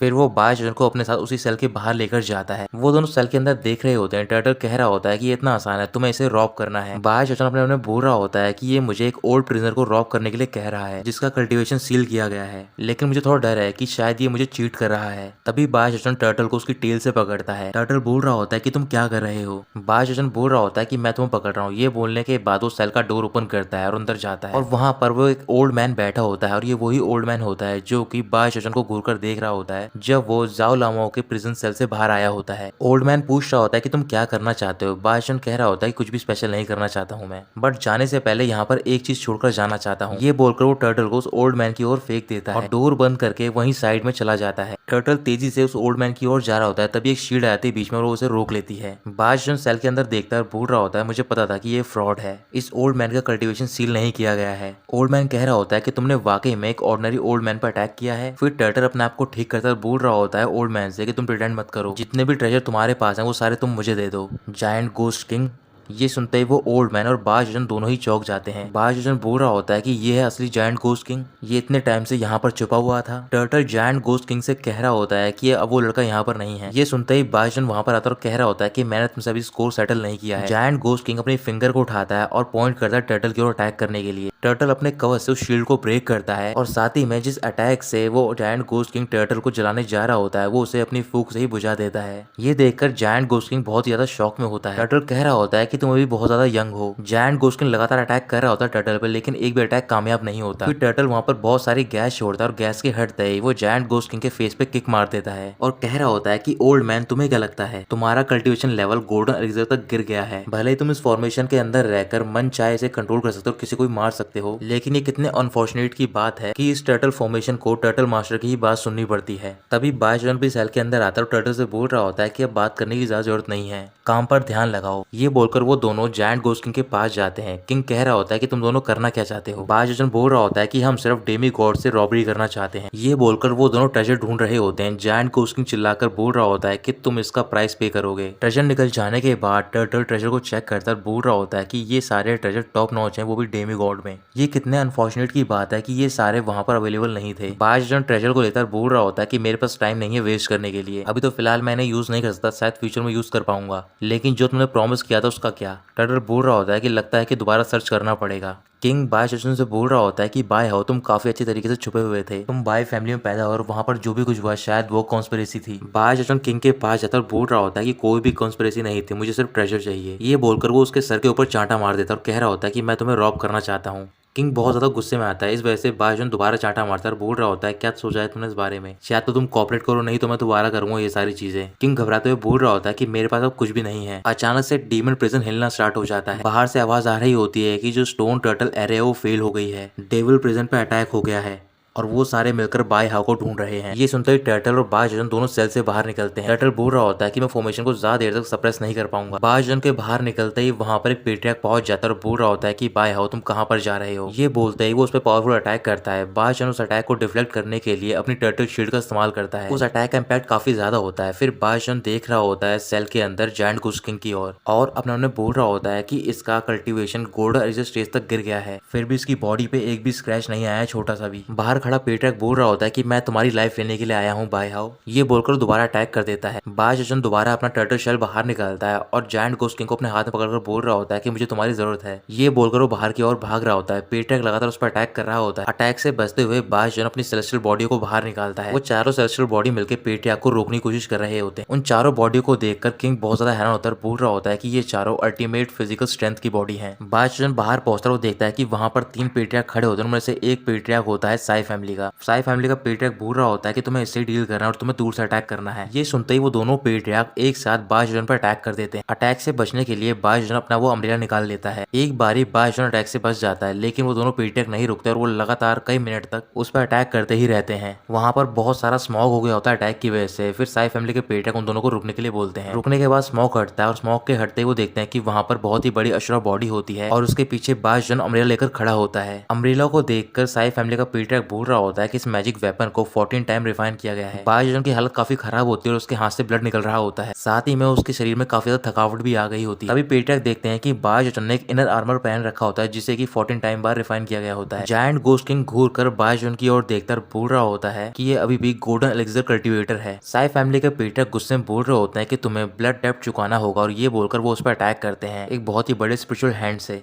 बायजन बोल रहा होता है कि इतने कम टाइम में ये बहुत जल्दी रिकवर हो गया और यहाँ तक कि इसने स्किल को भी रिस्टोर कर लिया है। जायंट घोस्ट किंग ये देखकर बोल रहा होता है कि तुम्हारे पास ओमिनस प्रिमोशन कैसे है। तभी बायजन जायंट घोस्ट किंग से बोल रहा होता है कि अब तुम्हारा टाइम आ गया अपने स्किल दिखाने का। ये बोलकर वो जायंट घोस्ट किंग को स्पेशल हैंड की ओर फेंक देता है। किंग कह रहा होता है कि तुम ह्यूमन नहीं हो। जैसे ही giant ghost king special hand के पास पहुंचता है वो उसे डिस्ट्रॉय कर देता है। उसका इम्पैक्ट इतना ज्यादा होता है कि तीनों पेट्रियाक दूर जाकर गिरते हैं। फिर तीनों पेट्रियाक दोबारा से खड़े होते हैं और बोल रहे होते हैं कहीं ऐसा तो नहीं कि ये ओल्ड मैन भी एक मैजिक वेपन है जो कि इस बाय हाउ ने रिफाइन किया है। जायंट घोस्ट किंग नीचे जमीन पर पड़ा होता है बोल रहा होता है कि तुम लिटिल बेस्ट बिल्कुल भी अच्छे नहीं हो। बायजन उसके पास जाता है और सर पे चांटा मारकर बोल रहा होता है कि तुम मुझे फोर्स मत करो कि मैं तुम्हारी आइडेंटिटी रिवील कर दूं यहाँ पर। क्या तुम चाहते हो कि तुम्हारी लाइफ मौत से ही बुरी हो जाए। जायंट घोस्ट किंग चिल्लाकर बोल रहा होता है कि तुमने मुझे दोबारा सर पे मारा है। ये देखकर पेट्रियाक कह रहे होते हैं कि ये बाय हाउ बहुत ही बुरा है। ये वही पर्सन है जिसने कि अपने फादर जो कि पेट्रियाक है उसने इमुलेट किया था और अब यहाँ पर हमारी आंखों के सामने ये ओल्ड मैन को भी नहीं छोड़ रहा है। ये बोलकर दोनों पेट्रियाक उस पर अटैक करने के लिए जाते हैं। बायजन अपने अम्ब्रेला की हेल्प से उन दोनों को रोकता है और उन्हें पुश करके जायंट घोस्ट किंग को लेकर वहां से निकलने की कोशिश कर रहा होता है। तभी उसके सामने एक पेट्रियाक होता है उस पर अटैक करता है। उसी टाइम बायजन जायंट घोस्ट किंग को आगे ला देता है और वो अटैक जायंट घोस्ट किंग पे लग जाता है। फिर वो अपनी चारों सेलेस्टियल बॉडी का इस्तेमाल कर रहा होता है पेट्रियाक को रोकने में, लेकिन एक आध पेट्रियाक बीच में बायजन पर अटैक कर रहे होते। उन अटैक से बचने के लिए बायजन जायंट घोस्ट किंग को अपने सामने ला देता है। जायंट घोस्ट किंग अपने में बोल रहा होता है कि जब मैं डेविल प्रिजन में था मैं अपने मन मुताबिक सारी फॉर्मेशन को किसी को भी कंट्रोल कर रहा था। मैं टाइम टू टाइम आराम से तीनों फैमिली पे नजर रख रहा था। इन सारी चीजों को एंजॉय करते हुए मेरी बोरियत खत्म हो रही थी और मैं सबके लिए गेम खेल रहा था, लेकिन पता नहीं अब मैं ऐसा क्यों हो गया हूँ। और शायद ये सब हुआ एक छोटे से शतरंज के प्यादे की वजह से।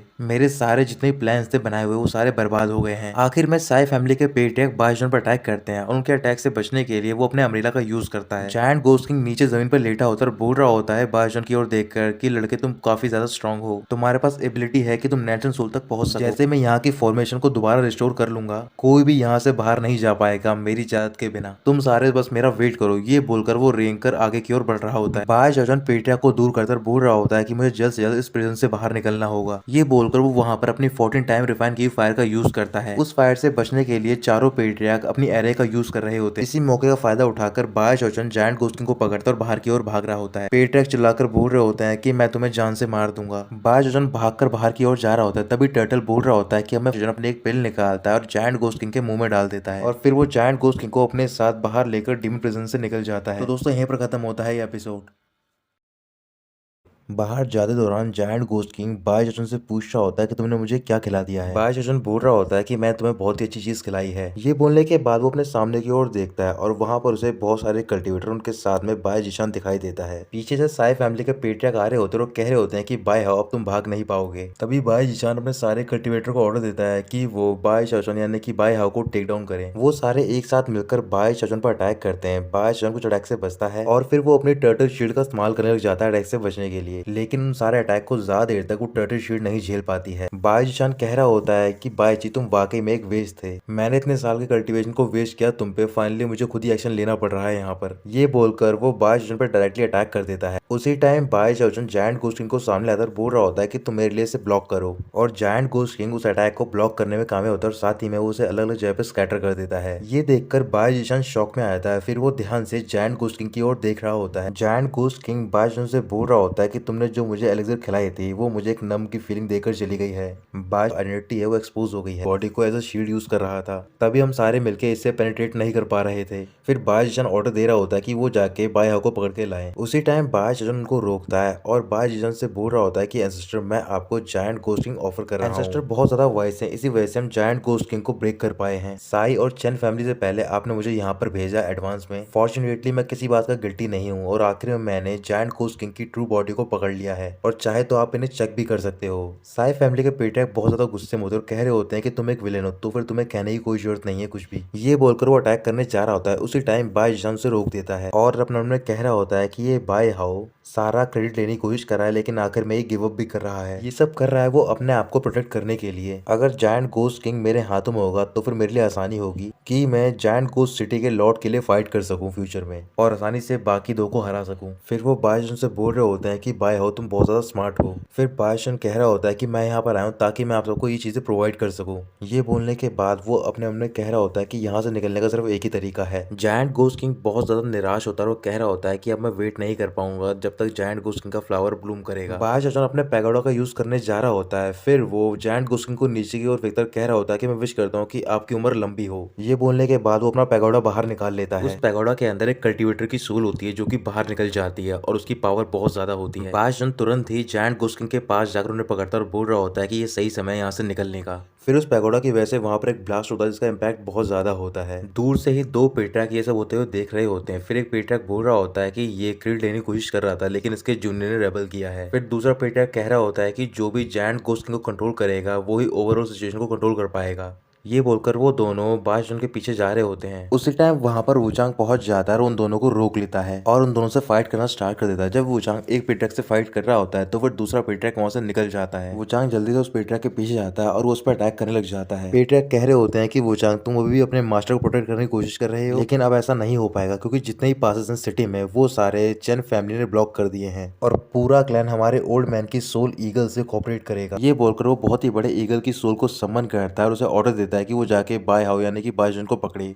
सिटी में जो बाहर निकलने के डोर होते हैं वो सारे ब्लॉक हो गए होते हैं। बायजन जायंट घोस्ट किंग को अपने हाथ में लेकर सिटी के अंदर भाग रहा होता है। जायंट घोस्ट किंग बायजन से बोल रहा होता है कि तुम मुझे अपने साथ यहाँ पर बाहर लेकर आए हो, इससे मुझे और दूसरे लोगों को खतरा है, तुम्हारा पर्पस क्या है आखिर में। तभी बायजन के सामने कई कल्टीवेटर आते हैं और वो बोल रहा होता है कि मुझे अपना कल्टीवेशन एनहांस करने के लिए एक मेटलिक डेवा सोल चाहिए। ये बोलकर वो जायंट घोस्ट किंग को कल्टीवेटर की ओर फेंकता है और एज अ शील्ड यूज कर रहा होता है उन्हें। जायंट घोस्ट किंग काफी शौक में होता है और बोल रहा होता है कि तुमने मुझे किडनैप किया है इतने सारे लोगों के बीच में, वो भी सिर्फ एक सेलेस्टियल बीइंग की सोल के लिए। बायजन कल्टीवेटर्स को हराता है और फिर वो जायंट घोस्ट किंग को पकड़कर बोल रहा होता है कि तुम्हें मेरी हेल्प करनी होगी तभी मैं तुम्हारा फ्लैश और ब्लड को बचाऊंगा, नहीं तो मैं तुम्हें एज अ शील्ड यूज करता रहूंगा। ये बोलकर वो अपने साथ जायंट घोस्ट किंग को लेकर आगे बढ़ रहा होता है। आगे पहुंचकर वो अपनी धर्म आई का यूज करता है पूरी सिटी में और उसे अलग अलग जगह पे पोर्टल दिखाई दे रहे होते हैं। बायजन पोर्टल पे जंप करता है और दूसरे पोर्टल से बाहर निकल जाता है जो कि एक रूफ पे कनेक्ट होता है। ऐसे करके वो आगे बढ़ रहा होता है और सारे कल्टीवेटर से ढूंढ रहे होते हैं और जो ईगल की सोल होती है वो पूरी सिटी में बायजन को ढूंढ रही होती है। बायजन पोर्टल के थ्रू बचते बचाते हुए वहां से निकल रहा होता है। तभी जायंट घोस्ट किंग उससे बोल रहा होता है क्या रेबेलियन स्टार्ट होने से पहले ही तुमने ये सारी तैयारी कर ली थी। बायजन कहता है हाँ, और वैसे तुम चिंता मत करो, मेरे पास बहुत सारे मेथड हैं। तभी कुछ कल्टीवेटर बायजन को देख लेते हैं। फिर बायजन एक रूफ पर जाता है और चिल्लाकर बोल रहा होता है कि यहाँ पर मेरे साथ जायंट घोस्ट किंग है, तुम सारे लोग यहाँ पर आ जाओ। ये सुनते ही ईगल की सोल साइम और उसके सारे कल्टीवेटर रूफ की ओर जा रहे होते हैं जहाँ पर बायजन जायंट घोस्ट किंग के साथ खड़ा होता है। जायंट घोस्ट किंग बायजन से बोल रहा होता है कि मैं तुम्हें प्रॉमिस करता हूँ अगर तुमने मुझे इस डिजास्टर से बचा लिया तो फिर मैं तुम्हें हेवन और मैन की सोल देने के लिए तैयार हूँ। बायजन बोल रहा होता है कि कुछ भी कहने की जरूरत नहीं और वैसे ही मैं तुम पे बिलीव क्यों करूँ। वो ईगल और कल्टीवेटर बहुत पास पहुंच गए होते हैं। जायंट घोस्ट किंग चारों ओर देखता और कह रहा होता है बायजन से मैं तैयार हूँ तुम्हारे साथ लाइफ और डेथ का बैन सेट करने के लिए। बायजन कह रहा होता है कि तुम बोलने से ज्यादा काम करने पे ध्यान दो। ये सुनते ही जायंट घोस्ट किंग अपनी सोल का एक पीस निकालता और कह रहा होता है कि ये रिस्ट्रिक्शन मेरी लाइफ से कनेक्टेड है, तुम बस इसे अपने कल्टीवेशन के साथ इंजेक्ट कर लेना। अगर फ्यूचर में मैंने तुम्हारे खिलाफ कोई भी एक्शन लिया तो फिर ये किसी सुसाइड से कम नहीं होगा। उसी टाइम वो ईगल वहां पर पहुंच जाता है अटैक करने के लिए, लेकिन बायजन उस रिस्ट्रिक्शन को अपने कल्टीवेशन के साथ इंजेक्ट कर लेता है और जायंट घोस्ट किंग के साथ एक पोर्टल के थ्रू वहां से निकल जाता है। ये सब देखकर साइमो बहुत ज्यादा गुस्से में होता है और अपने सारे कल्टीवेटर से बोल रहा होता है कि भले ही आज बाय हाउ पाताल में छुपा हो लेकिन तुम्हें गड्ढा खोदकर उसे बाहर निकालना ही होगा। जायंट घोस्ट किंग बायजन के साथ एक जगह पर टेलीपोर्ट हो जाता है। फिर वो चारों ओर देखकर कह रहा होता है कि हम अभी भी सिटी में क्यों हैं, तुमने कहा था कि तुम्हारे मेथड बहुत ही अच्छे हैं, क्या तुम मुझे बाहर नहीं ले जाओगे यहाँ से। बायजन कह रहा होता है कि मैं यहाँ से बाहर निकलने की फॉर्मेशन को तो जानता हूँ लेकिन मुझे एग्जैक्ट जगह नहीं पता कि वो पोर्टल या फिर फॉर्मेशन कहाँ पर है, इसलिए मुझे पहले उसे ढूंढना होगा। जायंट घोस्ट किंग गुस्से में कह रहा होता है कि तुम्हारी इतनी हिम्मत कि तुमने मुझे बेवकूफ बनाने की कोशिश की। उसी टाइम वहां पर वो ईगल पहुंच जाता है और उन पर अटैक कर देता है। बायजन अटैक से बचता है और जायंट घोस्ट किंग को अपनी पीठ पर बैठाकर भाग रहा होता है और कह रहा होता है जायंट घोस्ट किंग से अगर तुम्हें बचना है तो फिर तुम्हें कोई तरीका ढूंढना होगा ताकि तुम इस बर्ड को हमसे दूर रख सको। जायंट घोस्ट किंग कह रहा होता है कि तुम सिर्फ आगे की ओर चलो। बायजन आगे की ओर भाग रहा तो देखता है कि वहाँ पर बहुत सारे कल्टीवेटर होते हैं। इस वजह से उन सबको हटाने के लिए वो अपनी अशरा बॉडी को सम्मन करता है। अशरा बॉडी उन सारे कल्टीवेटर को वहां से हटाती है और साथ ही में उस ईगल को रोकने की कोशिश कर रही होती है। साइमू मुस्कुराकर बोल रहा होता है कि भाई हाओ, तुम भले ही एंसेस्टर की सोल से मुकाबला कर सकते हो, लेकिन हमारी सीज की सोल से नहीं बच सकते हो। ये बोलकर वो भी छोटे छोटे ईगल को समन करता है और वो अशरा बॉडी पर अटैक करने लग जाते हैं। धीरे धीरे बायजन की पावर कम होती जा रही होती है। फिर वो जायंट गोस्ट किंग से पूछ रहा होता है, क्या तुमने अभी तक कंप्लीट नहीं कर पाया है? जायंट गोस्ट किंग एक फॉर्मेशन पे खड़ा होता है। फिर वो वहां पर कुछ फिंगर साइन बनाता है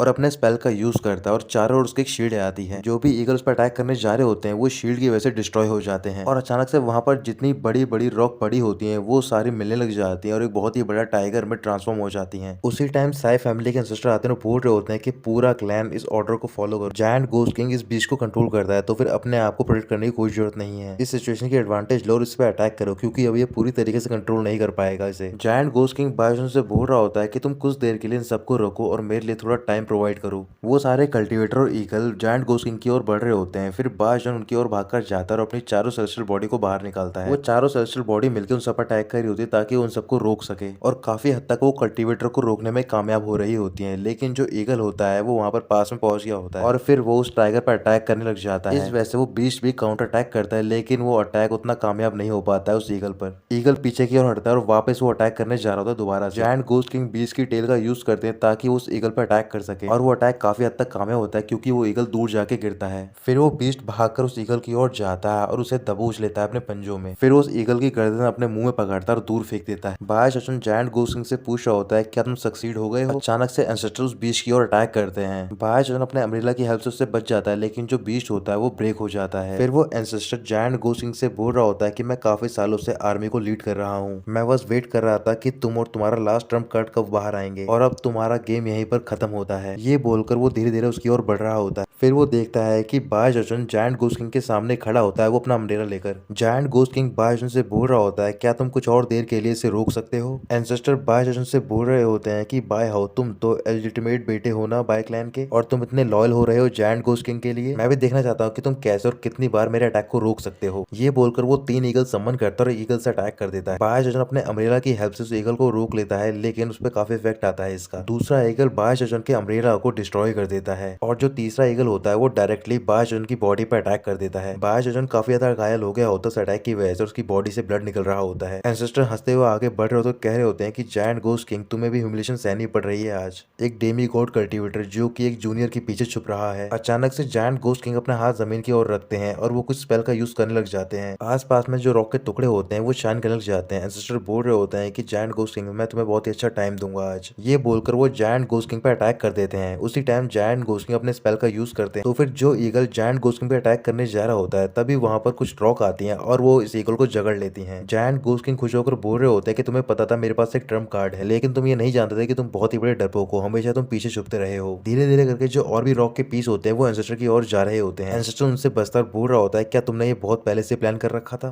वो रॉक सारे इकट्ठा होकर एंसेस्टर को जकड़ लेते हैं। एंसेस्टर उससे छूटने की कोशिश कर रहे होते हैं लेकिन वो नहीं छूट पाता और पूरी रॉक में कवर हो जाता है। आखिर में वो अपने ईगल की सूर का यूज करता है उन सबसे बचने, लेकिन फिर भी उसके ईगल को वो सारी रॉक जकड़ लेती हैं। जायंट गोस्ट किंग कह रहे होते हैं कि साई फैमिली के एंसेस्टर, इस बार तुम्हारी बारी है कि तुम अब बच नहीं पाओगे। ये बोलकर वो उसके ईगल को क्रश कर देता है जिसका इफेक्ट एंसेस्टर पे भी आता है। एंसेस्टर की हालत काफी खराब हो गई होती है तो फिर वो सबको बोल रहे होते हैं कुछ लोग यहाँ पर आकर मुझे प्रोटेक्ट करो और पूरी साई फैमिली यहाँ से विड्रॉ कर लो। ये बोलकर एंसेस्टर वहां से चले जाते हैं और सारे कल्टीवेटर भी वापस लौट जाते हैं। बायजन जायंट गोस्ट किंग के पास जाता है और अपना हाथ आगे बढ़ाकर बोल रहा होता है कि तुम अभी भी थोड़े कैपेबल तो हो। जायंट गोस्ट किंग हंसते हुए खड़ा होकर बोल रहा होता है कि तुम भी उतने बुरे नहीं हो। जैसे मैं वापस पहुंच जाऊंगा तो फिर तुम्हें तुम्हारा प्रेजेंट मिल जाएगा। वैसे भी तुमने मुझे यहाँ से निकलने और मुझे प्रोटेक्ट करने में हेल्प किया तो फिर मैं तुम्हें कभी भी बैडली ट्रीट नहीं करूंगा। तो दोस्तों यहीं पर खत्म होता है ये एपिसोड।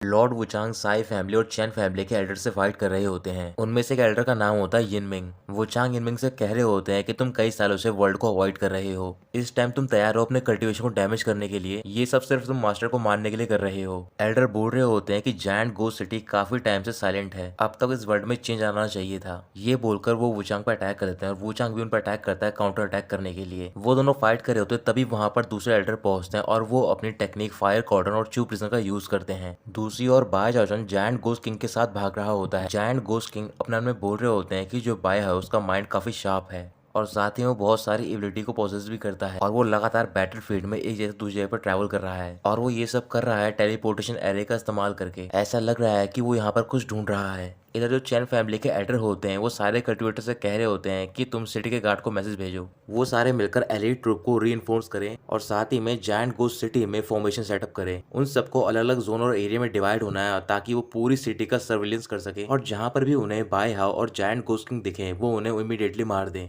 उन दोनों को चांस नहीं मिलना चाहिए कि वो टेलीपोर्टेशन एरिया को टच भी कर पाए। सारे एलीट ट्रूप के गार्ड वहां पर पहुंच जाते हैं और वो सारे मिलकर वहां पर एक फॉर्मेशन सेटअप करने जा रहे होते हैं। उन सबका जो लीडर होता है फॉर्मेशन सेटअप करते हुए बोल रहा होता है कि जहां तक ईगल की नजर जाएगी वहां तक उनसे कुछ भी नहीं बच सकता है। ये बोलने के बाद वो फॉर्मेशन सेटअप कर देते हैं पूरी तरीके से। तभी उनमें से एक गार्ड लीडर को बता रहा होता है कि बाय हाउ अभी जियाचन एरिया में है। फिर वो सारे मिलकर उस जगह पर अटैक कर रहे होते हैं लगातार। बाय चाचन जायंट गोस्ट किंग के साथ उन सारे अटैक से बच रहा होता है और कह रहा होता है कि इस बार जो भी लोग हमारे पीछे पड़े हैं वो पहले से ज्यादा काफी खतरनाक हैं। लेकिन अच्छी बात यह है कि अभी 2 मैजिक एरे बची हैं इन्वेस्टिगेट करने के लिए। जब तक मैं उन्हें होल्ड करके रखूं, अगर मेरी साइड में लक नहीं रहा उसके बावजूद भी करीबन मैं आधे घंटे में यहाँ से शायद निकल पाऊंगा। वो सारे गार्ड मिलकर जाते हैं। अंदर पहुंचते ही उन्हें जायंट गोस्ट किंग एक कोने में बैठा हुआ दिखाई देता है और फिर वो सारे एक साथ अटैक करने जा रहे होते हैं। उसी टाइम बाय चाचन अपने टेल्समैन का यूज करता है और उन सारे रिबन को टेलीपोर्ट कर देता है उन सारे गार्ड के पास। वापस पहुंच जाने के बाद वो रिबन एकदम से ब्लास्ट करते हैं और इधर बाय चाचन जायंट गोस्ट किंग को अपने साथ लेकर भाग रहा होता है। जायंट गोस्ट किंग काफी गुस्से में होते हैं और वो बाय चाचन से बोल रहे होते हैं कि तुम ये सब फ्यूचर में नहीं कर सकते हो दोबारा। बाय चाचन बोल रहा होता है कि तुम्हें भी कुछ कंट्रीब्यूट करना होगा।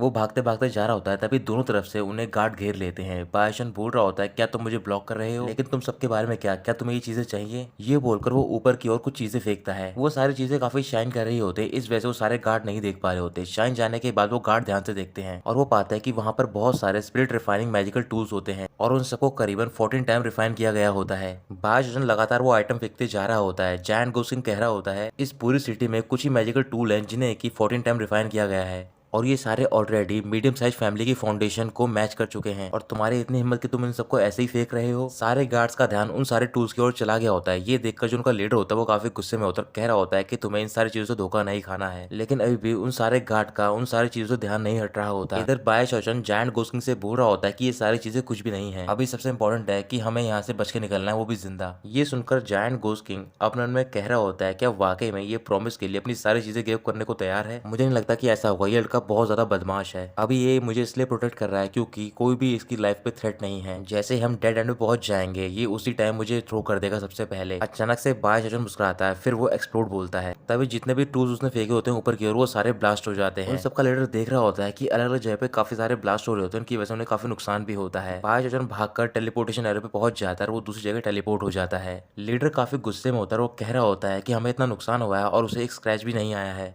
जो फाउंडेशन मेरी चैन फैमिली यूज कर रही थी ताकि वो तीनों फैमिली को सप्रेस कर सके और थ्रोन के लिए कॉम्पीट कर सके, अब टाइम आ गया है कि उसके अपीयर होने का। ये बोलकर वो बहुत सारे रिबन बाहर निकालकर फॉर्मेशन सेटअप कर रहा होता है। बाय चाचन जायंट गोस्ट किंग को लेकर सिटी में भाग रहा होता है। अचानक से पूरी सिटी में रेड कलर की शेडो फैल जाती है और धीरे धीरे बाय चाचन की बॉडी पे प्रेशर फील हो रहा होता है और इस वजह से वो भाग नहीं पा रहा होता। फिर वो एक जगह पर आकर रुक जाता है। जायंट गोस्ट किंग ऊपर की ओर देखता है और कह रहा होता है कि ये तो 10,000 इन ब्लड बैनर है। ये एक इवल आर्टिफैक्ट है जिसे कि 1000 सोल के सैक्रिफाइस से बनाया गया है। फिर लीडर उन दोनों के सामने पहुंच जाता है और हंसते हुए बोल रहा होता है क्या ये फीलिंग अच्छी है। जायंट गोस्ट किंग चिल्लाकर बोल रहा होता है कि चैन फैमिली तुम्हारी इतनी हिम्मत कि तुमने फॉरबिडन आइटम को यूज करने की गुस्ताखी की है। लीडर बोल रहा होता है कि अगर इमेंस पेन या फिर हेट्रेड नहीं होता रिफाइनिंग प्रोसेस में फिर तुम कैसे अपनी प्राइमोर्डियल स्पिरिट को एनिलेट कर पाते। बाय चाचन अपने में बोल रहा होता है कि जब तक ये 10,000 इन ब्लड बैनर यहाँ पर है हम यहाँ पर 10 दिन तक सर्वाइव भी नहीं कर पाएंगे। अब मुझे डर लग रहा है कि सिटी छोड़ने के जो चांसेस है वो काफी कम हो गए हैं, मुझे माफ कर दो जायंट गोस्ट किंग। ये बोलकर वो जायंट गोस्ट किंग को पकड़ लेता है और अपने मन में कह रहा होता है कि आखिरकार तुम इन सबके टारगेट हो। तभी टर्टल बाय चाचन को रोकता और कह रहा होता है मैंने जायंट गोस्ट किंग के बारे में पता कर लिया है और ऐसा लग रहा है करीबन 2 दिन में ये रिकवर कर सकता है। उसने हम सबको धोखा दिया है झूठ बोलकर।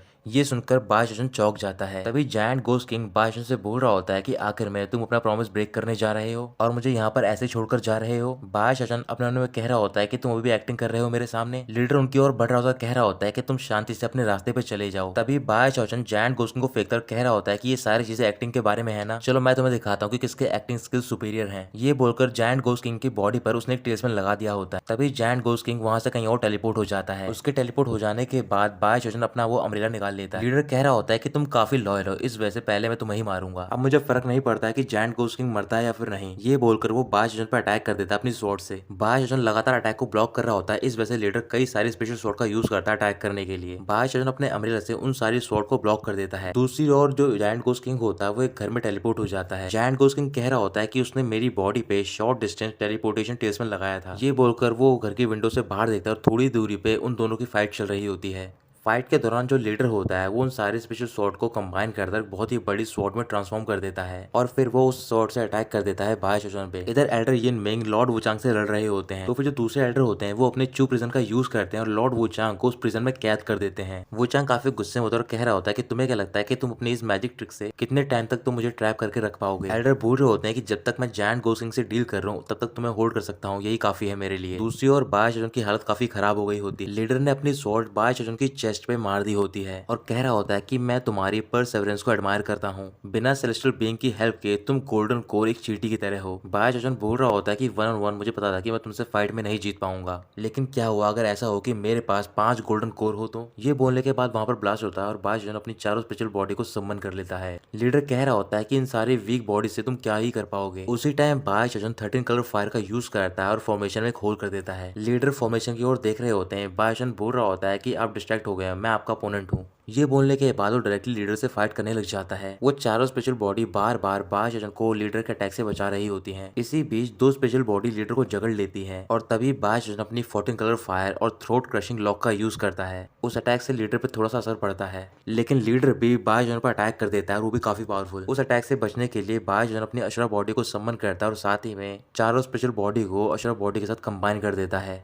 उस अटैक को रोकने में बाज कामयाब हो जाता है, लेकिन उसका इफेक्ट इतना ज्यादा होता है कि वो और लीडर दोनों दूर दूर जाके गिरते हैं। फिर बाजन अपनी धर्मा आई का यूज करता है और उसे फॉर्मेशन मिल जाती है। वो उस फॉर्मेशन की ओर भागकर जाता है, तभी उसके ऊपर एक बहुत ही पावरफुल प्रेशर पड़ता है जिस वजह से वो नीचे गिर जाता है। वहां पर साई फैमिली के एल्डर पहुंच जाते हैं और वो लीडर से बोल रहे होते हैं कि अब तुम साइड हट जाओ, मैं इस लड़के को खुद ही हैंडल करूंगा। बाजन बोल रहा होता है कि यहाँ पर एक और सेस्ट्रल बीइंग क्या कर रहा है। एल्डर कह रहा होता है कि जो फॉर्मेशन तुम ढूंढ रहे थे शायद वो यहीं पर है, अगर ऐसी बात है तो फिर मैं सारी चीजों को एशेज में बदल दूंगा, फिर देखते हैं कि तुम कैसे बच के निकल पाओगे। ये बोलकर वो उस पर अटैक कर देता है, लेकिन बाजन अटैक से बच जाता है क्योंकि उसके चारों ओर एक शील्ड होती है। बाजन देखता है कि वो शील्ड लगाई होती है जायंट घोस्ट किंग ने, क्योंकि वो उसके सामने खड़ा होता है। जायंट घोस्ट किंग कह रहा होता है बाजन से कि तुम ज्यादा कैरिड अवे मत होना, अगर तुम मर गए तो फिर मैं नहीं बच पाऊंगा। एल्डर बोल रहे होते हैं कि ये अच्छी टाइमिंग है, चलो सारी चीजें यहीं पर खत्म करते हैं। ये बोलने के बाद वो लगातार अटैक करते जा रहे होते हैं उस शील्ड पर। जायंट घोस्ट किंग बाजन से बोल रहा होता है कि तुम जल्दी से फॉर्मेशन को एक्टिवेट करो। फिर बाजन फॉर्मेशन को एक्टिवेट करना स्टार्ट करता है। ये देखकर एल्डर बोल रहे होते हैं कि कुछ ठीक नहीं लग रहा है, इस फॉर्मेशन की जो पावर है ये सारी फॉर्मेशन से काफी डिफरेंट है।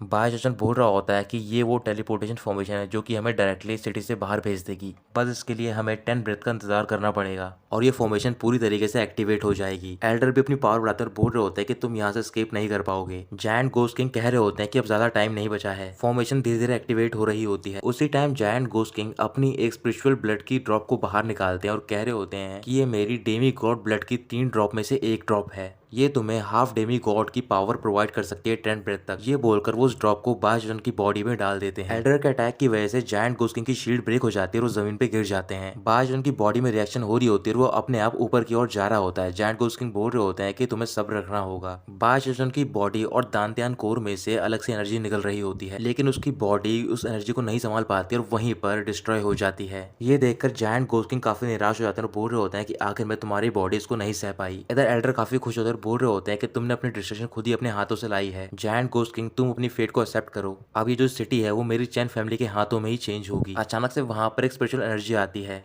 एल्डर उस एनर्जी को देखकर बोल रहे होते हैं कि ये डेमी गॉड का प्रेशर है। उस एनर्जी की वजह से वहां पर दांतन कोर फॉर्म्ड होती है और धीरे धीरे करके दोबारा से बाजन की बॉडी बनने लग जाती है। पूरी बॉडी फॉर्म हो जाने के बाद जायंट घोस्ट किंग उसकी ओर देखकर बोल रहे होते हैं कि तुमने डेमी गॉड लॉ को सेल्फ रियलाइज कर लिया है, सिर्फ मेरे एक छोटी सी ड्रॉप के सोल ब्लड की वजह से तुम डेमी गॉड में तब्दील हो गए हो। एल्डर बाजन की ओर देखकर बोल रहे होते हैं कि ऐसा क्यों हो रहा है, जिस चीज को मैं अपनी पूरी लाइफ में ऑब्टेन करना चाहता लेकिन नहीं कर पाया, लेकिन इस लड़के ने इतनी आसानी से इस चीज को ऑब्टेन कर लिया। ये बोलकर वो उस पर अटैक कर देते हैं। बाजन गुस्से में कह रहा होता है कि तुम मुझे यहाँ पर मारना चाहते हो, ये तुम्हारा सपना है उसी टाइम जायंट गोस्किंग अपनी पावर का यूज करते हैं। उस सिटी में एक माउंटेन होता है जिसपे कि क्रैक्स आने लग जाते हैं। उस माउंटेन का एक बहुत ही बड़ा पीस सिटी में गिरता है और उसके ब्रेक हो जाने के बाद उसमें से एक स्पेयर बाहर निकलता है। जायंट गोस्किंग बायजन से बोल रहे होते हैं कि जो ये स्पेयर है इसे 9 ड्रैगन एलिनेशन स्पेयर कहा जाता है। ये मेरा ट्रेजर है जिसे कि मेट्रॉइड से फॉर्ज किया गया है, लेकिन सिर्फ तुम इसे 3 ब्रेक तक ही कंट्रोल कर सकते हो। बायजन स्पेयर को अपने हाथ में लेता और कह रहा होता है कि 3 ब्रेथ काफी है। अब प्रे खुद मेरे पास चलकर आया तो फिर मेरे पास कोई रीजन नहीं उसे ऐसे जाने देने का। ये बोलकर वो पावर को एक्यूमुलेट करता है और स्पेयर के थ्रू